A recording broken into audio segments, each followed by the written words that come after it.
हरे कृष्णा प्रिय भक्तों, आज मैं आपको श्रीमद् भगवत गीता के प्रथम अध्याय का हिंदी वर्णन सुनाने जा रही हूँ, जिसके सुनने मात्र से ही हम भवसागर से पार हो सकते हैं, ऐसा गीता का कहना है। पहला अध्याय। धृतराष्ट्र बोले, हे संजय, धर्म भूमि कुरुक्षेत्र में इकट्ठे हुए युद्ध के इच्छा वाले मेरे और पांडु के पुत्रों ने क्या किया?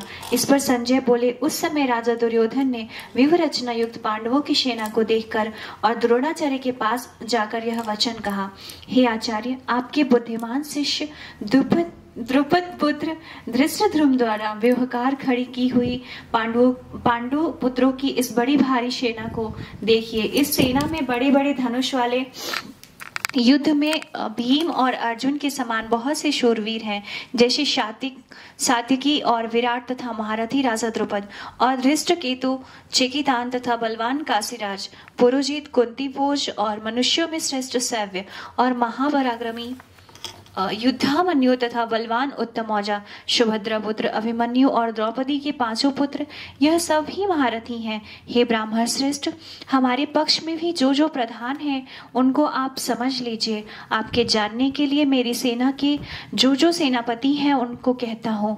एक तो स्वयं आप और पितामह भीष्म तथा कर्ण और संग्राम विजयी कृपाचार्य तथा वैसे ही अश्वत्थामा, विकर्ण और सोमदत्त का पुत्र भूरिश्रवा तथा और भी बहुत से शूरवीर अनेक प्रकार के अस्त्रों शस्त्रों से युक्त मेरे लिए जीवन की आशा को त्यागने वाले सबके सब युद्ध में चतुर है।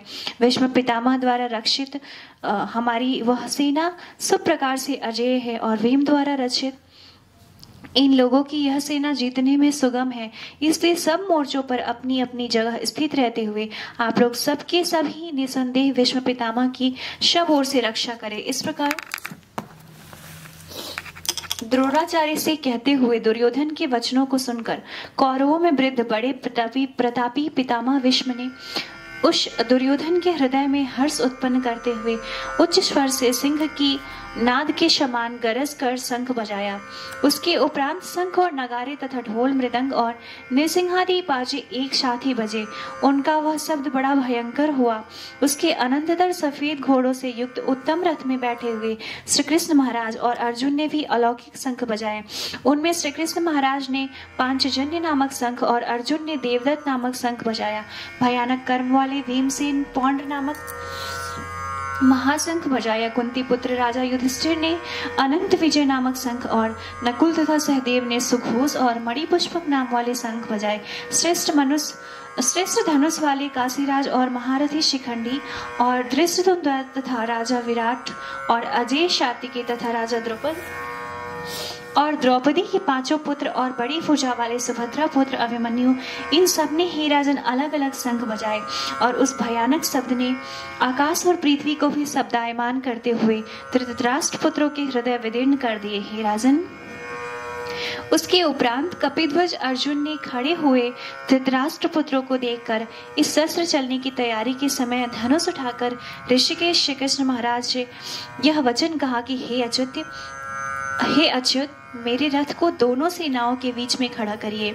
जब तक मैं इन स्थित हुए युद्ध की कामना वालों को अच्छी प्रकार देख लूं, इस युद्ध रूप व्यापार में मुझे किन किन के साथ युद्ध करना योग्य है। दुर्बुद्धि दुर्योधन का युद्ध में कल्याण चाहने वाले जो जो ये राजा लोग इस सेना में आए हैं, उन युद्ध करने वालों को मैं देखूंगा। संजय बोले, हे धृतराष्ट्र, अर्जुन द्वारा इस प्रकार कहे हुए महाराज श्री कृष्णचंद्र ने दोनों सेनाओं के बीच में भीष्म और द्रोणाचार्य के सामने और संपूर्ण राजाओं के सामने उत्तम रथ को खड़ा करके ऐसे कहा कि हे पार्थ, इन इकट्ठे हुए कौरवों को देख। उसके उपरांत पृथा पुत्र अर्जुन ने उस दोनों ही सेनाओं में स्थित हुए पिता के भाइयों को, पितामहों को, आचार्यों को, मामों को, भाइयों को, पुत्रों को, पौत्रों को तथा मित्रों को, ससुरों को और सुहृदयों को भी देखा। इस प्रकार उन खड़े हुए संपूर्ण बंधुओं को देखकर वे अत्यंत करुणा से युक्त हुए। कुंती पुत्र अर्जुन शोक करते हुए बोले, हे कृष्ण, इस युद्ध के इच्छा वाले खड़े हुए सज्जन समुदाय को देखकर मेरे अंग शिथिल हुए जाते हैं और मुख भी सूखा जाता है और मेरे शरीर में कंप तथा रोमांच होता है तथा हाथ से गांडीव धनुष गिरता है और त्वचा भी बहुत जलती है तथा मेरा मन भ्रमित सा हो रहा है, इसलिए मैं खड़ा रहने को भी समर्थ नहीं हूँ। हे केशव, लक्षणों को भी विपरीत ही देखता हूँ तथा युद्ध में अपने कुल को मारकर कल्याण भी नहीं देखता। हे कृष्ण, मैं विजय नहीं चाहता, राज्य और सुखों को भी नहीं चाहता। हे गोविंद, हमें राज्य से क्या प्रयोजन है अथवा भोगों से और जीवन से भी क्या प्रयोजन है, क्योंकि हमें जिनके लिए राज्य भोग और सुखाधिक इच्छित है वे ही सब धन और जीवन की आशा को त्याग कर युद्ध में खड़े हैं, जो कि गुरुजन, ताऊ, चाचे, लड़के और वैसे ही दाता, मामा, ससुर, पोते, शाले तथा और भी संबंधी लोग हैं। इसलिए हे मधुसूदन, मुझे मारने पर भी अथवा 3 लोक के राज्य के लिए भी मैं इन सबको मारना नहीं चाहता, फिर पृथ्वी के लिए तो क्या ही कहना है। हे जनार्दन, धृतराष्ट्र के पुत्रों को मारकर भी हमें क्या प्रसन्नता होगी, इन आताताइयों को मारकर तो हमें पाप ही लगेगा। इससे हे माधव, अपने बांधो, धृतराष्ट्र के पुत्रों को मारने के लिए हम योग्य नहीं हैं, क्योंकि अपने कुटुंबों को मारकर हम कैसे सुखी होंगे। यद्यपि लोभ से भ्रष्ट हुए यह लोग कुल की नाशकृत दोष को और मित्रों के साथ विरोध करने में पाप को नहीं देखते हैं, परंतु हे जनार्दन, कुल के नाश करने से होते हुए दोष को जानने वाले हम लोगों को इस पाप से हटने के लिए क्यों नहीं विचार करना चाहिए, क्योंकि कुल के नाश होने से सनातन कुल धर्म नष्ट हो जाते हैं। धर्म के नाश होने से संपूर्ण कुल को पाप भी बहुत दबा लेता है तथा हे कृष्ण, पाप के अधिक बढ़ जाने से कुल की स्त्रियां दूषित हो जाती हैं और हे वासुदेव, स्त्रियों के दूषित होने पर वर्ण संकर उत्पन्न होता है और वह वर्ण संकर कुल घातियों को कुल को नरक में ले जाने के लिए भी होता है। लोप हुई पिंड और जल की क्रिया वाले इनके पितर लोग भी गिर जाते हैं और इन वर्ण संकर कारक दोषों से कुल घातियों के सनातन कुल धर्म और जाति धर्म नष्ट हो जाते हैं तथा हे जनार्दन, नष्ट हुए कुल धर्म वाले मनुष्यों का अनंत काल तक नरक में वास होता है, ऐसा हमने सुना है।